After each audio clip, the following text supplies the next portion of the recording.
What's going on, YouTube family? 2K Mechanic back with another video.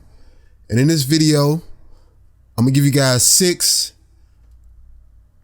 big man basic tips for, people that are returning to the game, new to the game, or people just now picking up big. This might be your first 2K picking up big, and just general information for people that already play big and just want to have more information on how to be effective. All right, in first point of order, I want to thank everybody for coming in and stopping by this channel to view this vid and all the other vids on my channel. I appreciate all the love and support you guys been showing recently, and go ahead and click that notification bell because I post daily content on this channel. All right, so now we got that out the way. I'm gonna give you guys 6 tips, big man basics, to help you guys be more effective playing the big man role. All right, and by the way, I'm not, I don't play big man all the time. I play every now and again when it's needed, and then also if I want to just chill, have fun a little bit, I'm playing with randoms in rec, I just might load up my big man and get some more experience on the moves and stuff like that. So let's get into it. All right, tip number 1, box out. Right, this is one of the most important things you need to do as a big man in 2K22. You need to learn how to box out, primarily because, especially if you're a smaller big, but you need to box out because the jump animations that a lot of defenders get, or people trying to get those boards get, right? Unless you got a 99 rebound, a lot of people that are crashing, running in, they're going to get priority on the boards. If you're already in position, then you need to box out, right? Box your guys out all the time. I see a lot of you guys just try to jump for the ball and try to out jump the opponent, and a lot of times you're gonna get boarded on because the key thing with boxing out is you want to control where the other big man is going, and then if the rebound bounces wide or long, right, you're in position, right? And then you're also in position to not give up the O board, and because they get the O board, they can go right back up with it. If you're out of position, then that's a free bucket, free board and bucket. So you always want to box out, and then you want to box out advantageously, meaning if your big man, say like you're playing a pick and roll, right? And then the guard comes down here, or he shoots a shot, and he breaks it or whatever, you want to make sure you do your work early and put your body in the big to wherever the ball bounced to, you got first dibs on it, right? Don't be boxing them underneath the rim. No, you want to box them on the outside of the rim, right? So if it and then for instance, like if you're on the left side or the right side of the basket, and then the rebound is coming, right? Box him out on the right side. That's what you gotta wreck, if that's what you got to power forward for. But the point is to make sure your guy doesn't get the ball, because mashing is cheese in this game. Trust me. So he can get the board, pump fake, slide you out of position, go up, and there's nothing you can do about it. So make sure you box out, make sure you do your work early, put your backside into him, pause, but put a body on him. And this goes for every other position too. When the shot goes up, if you're inside of your guy, box him out, period. You want your team to make sure you have the highest chance to get the board, get the leak out, free bucket. All right, that's tip number 1. Tip number 2, your role is to protect the paint. I see a lot of centers, they outside roaming around, and then they letting people get free runs to the hoop. No, your job is to protect the paint, right? Unless you let's they playing 5 out. If they playing 5 out, then hopefully your guy's in the corner, right? And if you're in the corner, I would say switch to maybe a hash guy, because when people drive, they either got to drive left or they got to drive right. And then if you're on the hash a little bit, you can hedge, and then that'll allow you to kind of switch when they drive. So whoever's guarding the ball, they can switch to your position, and then you go out the paint, then they got to come back out. But your number 1 job is to protect the paint. I mean, that's what you got a big for, protect the paint. So don't be outside, don't be just lost in space. You gotta be a defensive anchor. You gotta be watching. Maybe the power forward or the wing is a person calling out commands, but You gotta be moving. You gotta show when they want to drive. A lot of people, come with the stick. They trying to go posterize, but you gotta be there, right? You gotta deter people from slashing in your paint. As a big man, that's your paint. Don't let nobody come in there rent free. You tax everybody that come in that paint. That's the mentality you gotta have when you playing big, right? So yeah, that's tip number 2. Tip number 3, you gotta learn to rebound. You gotta learn how to read rebounds when they come off the rim, jump at the proper time, and all that comes with experience. But this pairs with box out. You box out, you gotta get the board, right? And a lot of that breaks down to your build that you're using, as well as how you have your badges allocated. I'm gonna tell you right off the bat, Rebound Chaser Hall of Fame is the glitch. Long arms, they're gonna get priority on the ball, especially if you don't have a boxed out. Do not try to jump. If you a smaller big, do not try to out jump a bigger big. It's not gonna work in your favor. They're gonna get the board, then it's gonna put them in position to get the putback lay, pump fake lay. Don't do it. Another thing on rebounding, like if the rebound is out, if you see it bounce off the rim and you have no way to get it, don't even worry about it. Just maintain your position. That's another thing. A lot of you guys not patient.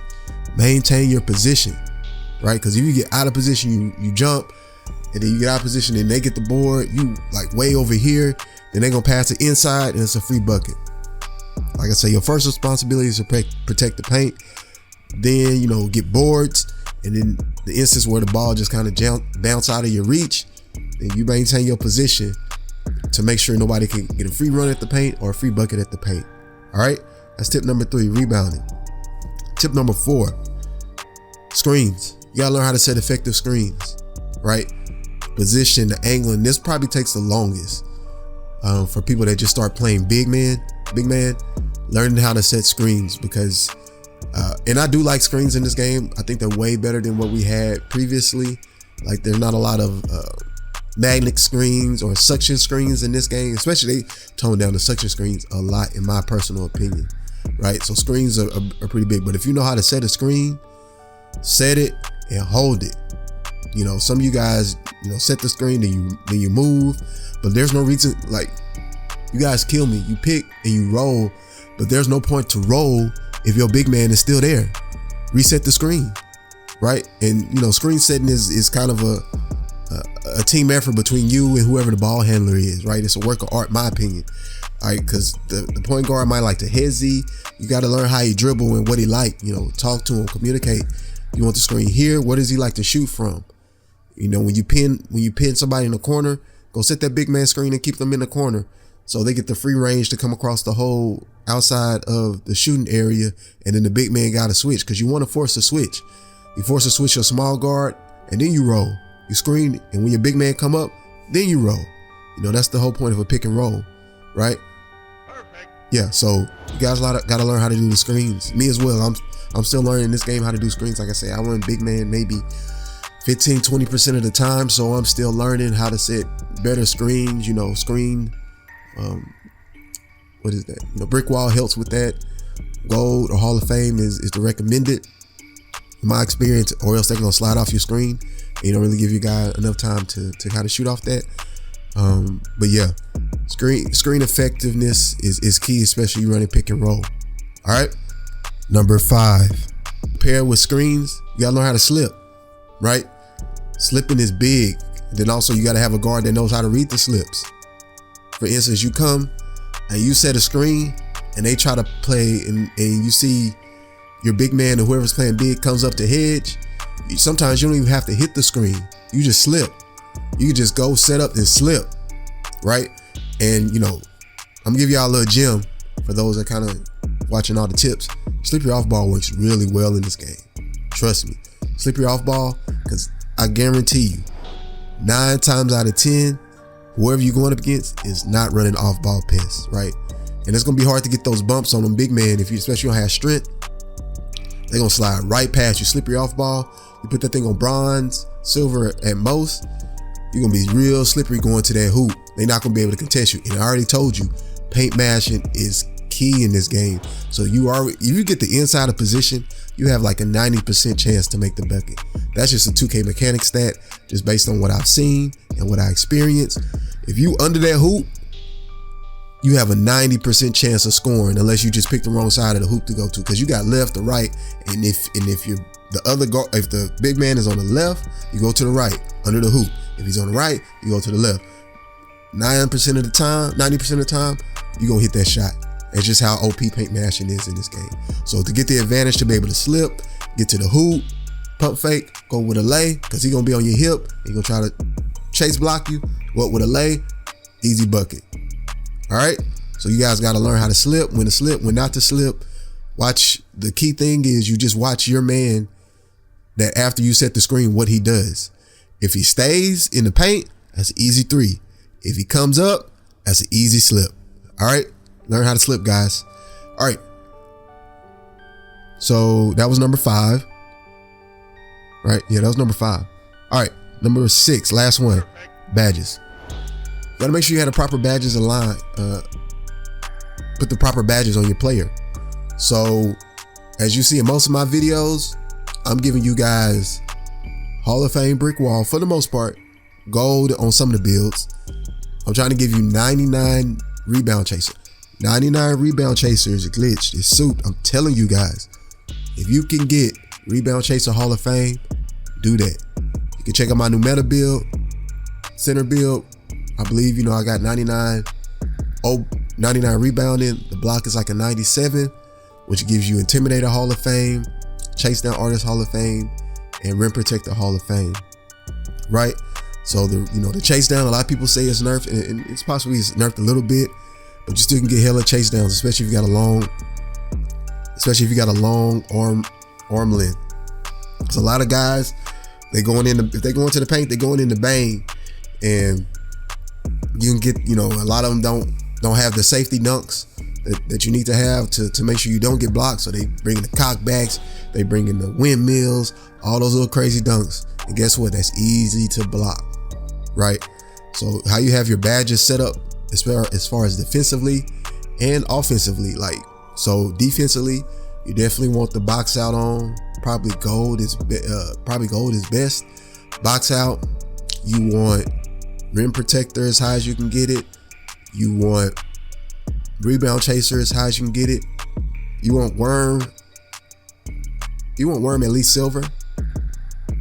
That'll help you to kind of worm some guys out the way, because a lot of guys put box out on low, or they have low strength. You can just kick them out the way and get the easy board. Worm works really well compared to the previous 2Ks. What else badges? Rim Protector Hall of Fame. If you're gonna play big, ain't no reason to shy away from those badges. You need to get those as high as you can, right? So those are the key defensive badges. Finishing badges, you're gonna need grace under pressure. You'll need fast twitch as high as you can get those. And a lot of people say that Pro Touch doesn't work with standing layups. I beg to differ. I'm gonna do a video on Pro Touch probably in the next week or so, showing you guys how OP that badge really is, Pro Touch. Because if you miss slightly late, slightly early, you put that thing on silver, gold. If you put it on gold, you're gonna be greening a lot of those layup shots. I'm talking about greening. I mean, you don't really need it. You're gonna hit majority of your shots. You can probably put it on bronze, silver. But Pro Touch is a great badge to pair with the paint mashing, trust me. But yeah, those are main badges you need, because there's gonna be a lot of layups or a lot of hooks and all that stuff like that in the paint. Not too many hooks. Most people are gonna be mashing at the rim because it's so OP. But yeah, those are the badges you need. Those are my 6 tips, you guys, for Big Man Basics. Hope you guys found this video helpful. Just let me know your thoughts in the comment section below. Once again, I appreciate all the love and support you guys been showing my videos, and I have a ton of content still ready to go. I'll catch you guys on the next video. Peace, y'all.